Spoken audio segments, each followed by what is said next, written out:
이 광활한 우주에서 인간 외의 기성체가 존재한다는 가정하에 이들이 우리 인간을 마주한다면 과연 우리에게 우호적일까요? 적대적일까요? 인류는 오래전부터 외계인들을 찾기 위해 노력해왔고 이러한 과학자들의 노력에 대한 평가는 반반으로 나뉩니다. 인간과 지구의 존재를 알게 된 외계인들은 자신들보다 열등한 인류를 보존하기 위해 우호적인 스탠스를 취할 것이라는 것과 단순히 자원 공급원에 불과하다고 여겨 침략하고 식민지로 전락시킬 것이라는 건데요. 여전히 외계인을 찾기 위한 노력이 계속되고 있는 가운데 과연 이들을 만나는 것은 우리의 존재에 이득이 될까요? 혹은 우리 스스로 무덤을 파는 결과를 맞이하게 될까요? 오늘은 지구 밖에 외계인이 존재할 가능성과 외계인과의 만남이 지구에 도움이 될 것이라는 이들의 주장, 그 반대 의견인 지구의 멸망을 초래할 것이라는 주장에 관해 살펴보겠습니다. 명심하세요. 해당 영상은 어디까지나 가능성을 다룰 뿐 재미로 감상하시되 결코 맹신하시면 안 됩니다. 그렇다면 오늘 영상 지금 바로 시작합니다.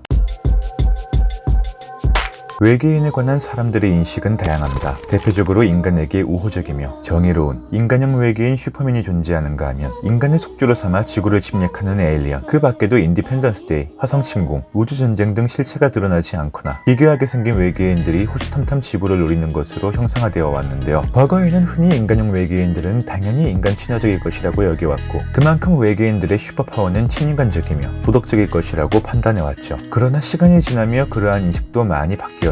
슈퍼맨과 비슷한 배경으로 구성된 영화 더 보이에서는 아이가 없는 부부에게 외계의 아이 브랜든이 찾아오는데요. 어린 시절부터 여느 아기들과 달리 다치지도 않고 초인적인 힘에 눈에서는 레이저를 발사하기까지 합니다. 분명 브랜든은 여기까지는 슈퍼맨과 같은 과거를 지니고 있었으나 청소년기에 들어서며 뜻모를 환청을 듣기 시작, 인간의 도덕을 내재화하지 못한 채 주변 사람들을 포함하여 브라이트번 마을의 대재앙을 선사하게 되죠. 이렇듯 외계인의 존재에 대한 가능성 여부에 이어 이들의 선악에 대한 우려점은 머나먼 과거부터 오늘날까지 극명하게 대립하는 주제 중 하나인데요. 외계 지적 생명체 탐사 세티 프로젝트는 반세기 전부터 인간과 외계인의 대화를 준비해왔습니다. 천문학자들은 외계인을 찾기 위해 전파 망원경으로 외계인이 보낸 신호를 추적해왔는데요. 상단에 뜨는 지난 영상에서 다룬 바 있지만 지난 2019년 8월 당시 장장 3주간에 걸쳐 축구장 크기의 강력한 전파 망원경 차임으로 15억 년 광년 떨어진 곳에서 13차례의 빠른 전파 폭발을 관측함에 따라 누군가에 의한 의도적인 메시지라는 결론을 내린 바 있었고, 그리고 그 이전인 2012년 당시 30억 광년 떨어진 은하로부터 전파 폭발을 발견하는 성과를 거두기도 했었죠. 이후 세티는 2020년의 12월에 이르러 지구와 상당히 근접한 프록시마 센타우리에서 30분씩 5차례에 걸쳐 전달된 전파가 외계 문명에서 나온 신호라는 가능성을 제시하여 검증에 들어가기까지 했는데요. 이들은 지난해 4, 5월 호주 파커스 천문대의 64m 전파 망원경으로 센타우리를 관측하며 쌓은 자료를 검토하는 과정에서 982.002MHz의 전파를 찾아내게 되었고, 이러한 주파수는 위성이나 우주선용으로 발견된 것으로 현재까지는 자연적으로 생성된 역사가 없다는 것을 밝혀냅니다. 일반적으로 전파 신호는 세티 연구에서의 자동 테스트를 거쳐 지구에서 생성된 것인지를 먼저 검증하게 되는데, 대부분의 전파들은 위성으로부터 나온 것으로 판명되는 것에 반해 이번에는 이례적으로 기존과 다른 전파임이 입증됨에 따라 외계인이 존재할 가능성에 더욱 큰 힘이 실리게 되는데요. 일각에서는 이들이 이미 지구에 방문해오고 있다고 주장하는 상황에서 원론적인 질문을 던져봅니다. 과연 인간과 접촉하고 있는 혹은 접촉하게 될 외계인들이 인간에게 우호적일지 적대적일지에 대해서 말이죠. 인간에게 우호적일 것이라 생각하는 이들의 주장은 이렇습니다. 이전과 달리 20세기 중반에 들어선 이후부터 UFO가 유독 많이 목격되고 있으며, 그 이유는 20세기의 대두한 핵과 환경 문제가 원인이고, 이것이 유독 UFO가 핵시설 주변에서 자주 목격되는 이유라는 건데요. 그 예로 지난 1967년 3월 16일 당시 미국의 몬트나주 공군기지에 UFO가 출현했다는 이야기의 경우, 살라스 대위는 자신의 목격담에 대해 말하길 UFO가 핵무기가 보관되어 있는 공군기지 상공 위에 출현한 후 한참을 맴돌다가 사라졌다고 했는데요. 그 밖에도 핵과 관련된 곳에 UFO가 자주 목격되고 있는 바, 이러한 이유는 핵 분쟁으로 인해 인류가 자멸로 이어지는 것을 막기 위함이라고 합니다. 또한 외계인들은 환경 문제, 그 중에서도 유독 온난화 문제에 지극히 민감하다고 하는데요. 상단에 뜨는 직전 영상에서도 다룬 바 있듯 현재의 온난화 문제는 현 인류 종말 시나리오의 가장 큰 원인이 되리라 언급되고 있습니다. 이와 관련해서는 1964년 9월 16일 짐바브웨의 아리엘 초등학교에서 발생했던 일이 있으니, 당시 62명의 초등학생들이 방송사와의 인터뷰를 통해 UFO를 목격했고 외계인에게 지구의 환경을 더 이상 파괴하지 말라는 텔레파시를 받았다라고 말하는가 하면, 한 어린이는 모든 나무들이 다 쓰러지고 사람들이 숨쉴 수 있는 공기가 없어져 인간들은 모두 절멸하게 될 것이라는 이야기를 했다고 전하기도 하며, 이렇듯 외계인들은 지구의 환경 문제에 대해 거듭 우려를 표한다는 관점이 존재하는 것이죠. 추가적으로 외계인들이 인간과의 교배종을 만들고 있다고 주장한 옥스퍼드의 지영애 교수의 경우, 외계인들이 열등한 지구인들로부터 하여금 기후변화에서 살아남을 수 있게끔 만들기 위해 인간을 피랍하여 혼혈종을 생산하고 있으며, 이러한 외계인의 혼혈종 프로젝트를 중단시키기 위해서는 인간이 스스로 기후변화를 막기 위해 노력해야 한다고 주장했고, 앞서 말한 바와 같이 지영애 교수 또한 외계인들이 지구상에 빈번하게 등장하기 시작한 시기가 기후변화와 핵무기 등 인류가 현재까지 직면한 크나큰 위기들의 발생 직후였으며, 외계인과 인간의 혼혈종 생산은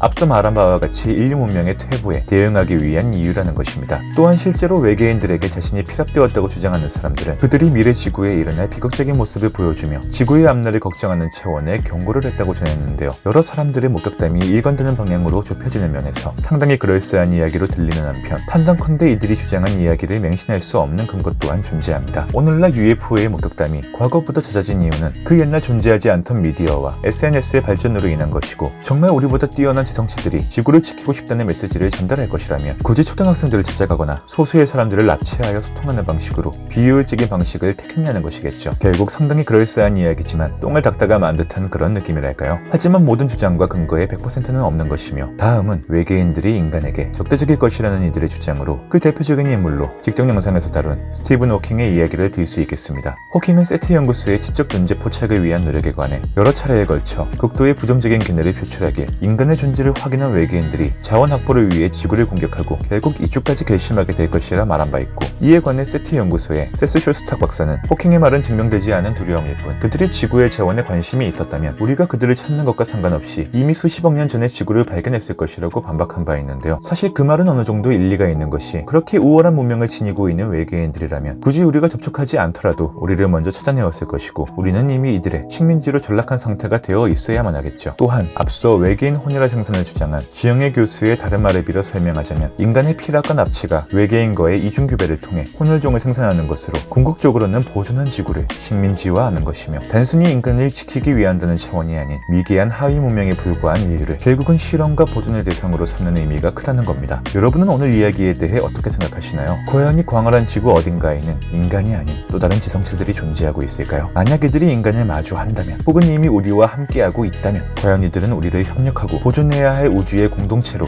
인식을 하고 있을까요? 혹은 지구라는 행성 자체를, 인간을 그저 침략하고 식민지화해야 하는 자원으로만 생각을 하고 있을까요? 댓글을 통해 자유롭게 의견 남겨주시고, 늘 그렇듯 여러분의 좋아요는 다음 영상 제작에 있어 가장 큰 힘이 됩니다. 잊지 마시고 재밌게 보셨다면 한 번씩 꾹 클릭 부탁드립니다. 이상으로 오늘 준비한 영상 여기에서 마치며, 말하는 오징어 스릴로팡이었습니다. 오늘도 시청해주셔서 감사드립니다.